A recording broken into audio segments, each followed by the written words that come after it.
today with Days & Associates. At Days & Associates, we offer tax preparation for individuals and businesses. We also offer accounting services and a payroll processing service.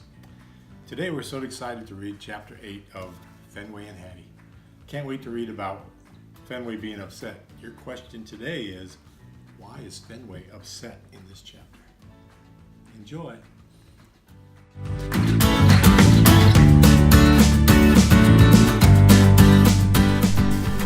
Good morning, boys and girls. My name's Tom Johnson. I'm the fire chief with Margaretta, and I'm going to read you Chapter 8 of Fenway and Hattie. When it's morning time, Hattie rubs her eyes. Yippee, she's awake. I crawl up to her face and lick her cheek, my whole backside wagging with excitement. Get up, Hattie, I bark. It's time to play. She laughs and strokes my back. Then she rolls over, her gaze drifting to the top of the dresser, where her backpack is. She gets out of bed and reaches for it. My tail goes crazy with a wonderful memory. That backpack is full of treats. I fly off the bed, running around to her bare feet. Hooray, hooray, treats are coming. Hattie grabs a few treats and bounces on her toes. Sit, Fenway, she says. Oh boy, I can't wait for those treats. I jump and jump, sniffing wildly at her fist. Ouch! I collide with the chair, and a stack of clean clothes tumbles to the floor. As Hattie bends down to scoop them up, I'm ready. Chomp. That was awfully easy and tasty. Fenway, Hattie scolds, her voice annoyed. What's up with that? Didn't she want me to have the treat? Hattie sighs and starts refolding the clothes. Apparently, playtime is over. Or maybe not. A bacony smell wafts in from the hallway. Wowee, I love bacon. I speed out the door. Great news, Hattie. I bark, bacon. I bound down the stairs, straight toward the bacony aroma and sounds of popping and sizzling, until I get the eating place doorway and skid to a stop. My tummy sinks. Curse you, wicked floor. Food lady and fetch man are sitting at the table, holding steaming cups that smell like coffee. I inhale the smoky, salty scent of bacon. My tongue can already taste it. Hattie trots right on in, her energy full of purpose. She snatches a strip of glistening bacon and turns to me. Fenway, come, she says. Fetch, man, pats food lady's arm. His face is beaming with pride. Hattie stretches out her hand, as if I didn't notice she was holding a piece of ripply, gorgeous bacon. Fenway, come, she says again. My belly roars with desire.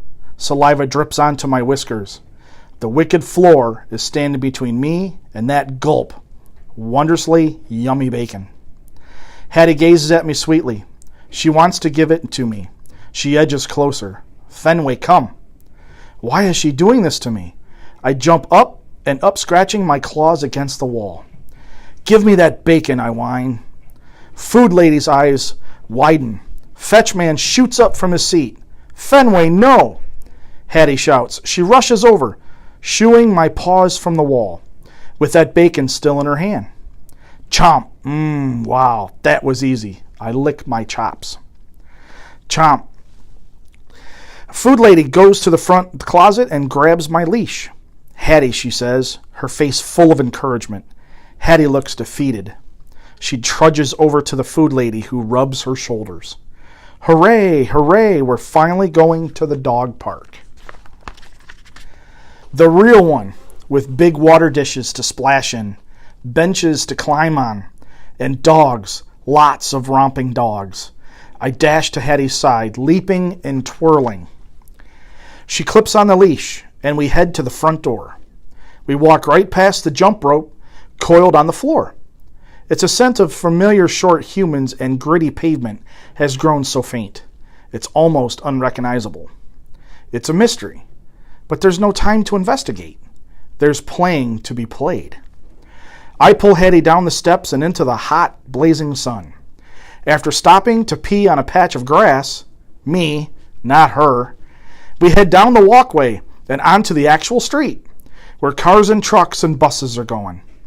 I tried to let Hattie know that this is a bad idea by pulling her onto the sidewalk. But wow, the sidewalk is gone. Where will I find yummy crumbs to eat or sticky wrappers to lick?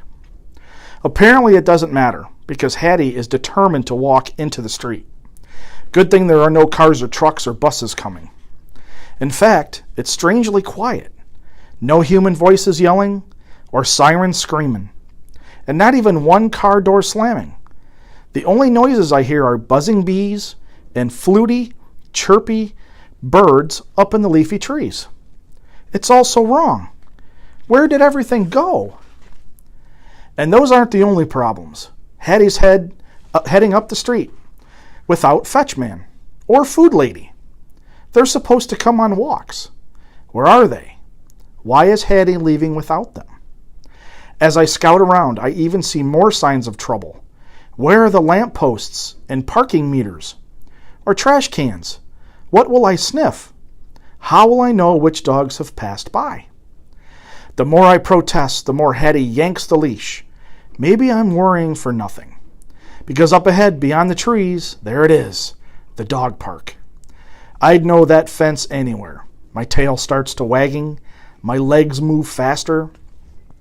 But Hattie's pace doesn't quicken. Doesn't she realize how important it is to get to the dog park? Hurry, I bark. The other dogs are probably already playing without us. I sniff like crazy, trying to pick up whiffs of who might be there. My ears try to catch sounds of jingling, panting, frolicking dogs. But all I smell are chipmunks. And all I hear are more bees and birds. Which is weird because we're almost there. I can hardly wait. I practically drag Hattie along the fence. I'm searching for the gate when my ears droop. My tail stops wagging. It's a park, all right. A planty, shrubbery sort of park, with a path that leads up to a porch and a house, just like ours. No bench to climb on, no dogs to romp with. Hattie does not smell concerned. Apparently she knows the way. We pass more houses, and I sense a pattern. Clusters of trees, grass, and a driveway. More clusters of trees, more grass, another driveway. Where's the traffic light where we wait and sniff?